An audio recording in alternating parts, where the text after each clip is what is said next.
میں آپ کو سچ بتا رہا ہوں کہ مجھے ہر روز میرے ماں باپ یاد آتے ہیں. پتہ کیوں یاد آتے ہیں؟ کہ میں بہت ہمبل بیک گراؤنڈ ہے میرا. میں غریب فیملی سے میرا تعلق ہے. ایک چھوٹا سا کمرہ ہوتا تھا اور میرے باپ مزدور آدمی تھا. وہ جب پیسے لے کے آتے تھے گھر میں 100 روپیہ ڈیلی کمایا کرتے تھے اور ہم 8 بہن بھائی کھانے والے ہوتے تھے. اور مجھے کرکٹ کا جنون کا شوق تھا. میرے پاس بیٹ بھی نہیں تھے. میں میچ کھیلتا کرتا تھا, بغیر شوز کے میچ کھیلا کرتا تھا. اکثر میرے پاؤں پھٹ جاتے تھے. میرے باپ سے یہ دیکھا نہیں جا رہا تھا. انہوں نے مجھے پھر ایک دفعہ بلہ لے کے دیا 350 کا, آج بھی مجھے یاد ہے.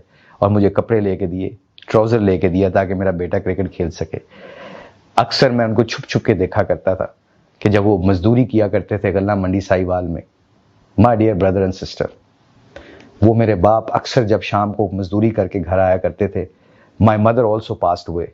مائی مدر یوز ٹو ٹیل کہ بچوں آج تھوڑی سی کم کھانا, تمہارے ابا نے بھی کھانی ہے کھانا. تو اس دن ابا جین کہتے تھے, والد صاحب کہتے تھے کہ آج میں کھا کے آیا ہوں باہر سے. کتنی راتیں میرے باپ نے بغیر کھائے ہمارے لیے, تاکہ مجھے میرا بلہ مل سکے, میرے کپڑے مل سکیں, میری کتابوں کے پیسے مل سکیں. کتنی دفعہ انہوں نے رات کو بغیر روٹی کھائے سوئے ہوں گے. کتنی دفعہ میری والدہ نے اپنے کپڑے نہیں بنائے, میری بہنوں کے کپڑے بنائے ہوں گے. آج میرے پاس سے میرے ماں باپ چلے گئے ہیں. آپ لوگوں سے گزارش ہے, please respect your parents. Please, they are the most important people after Allah and His Messenger Prophet Muhammad, peace be upon sallallahu alaihi wasallam. They're the most beautiful people on this world, because I don't have them anymore now. If you have them, respect them, please. Never say them کہ don't come to my matters. آپ کا زمانہ اور تھا, ہمارا زمانہ اور ہے. یہ کبھی نہ کہنا.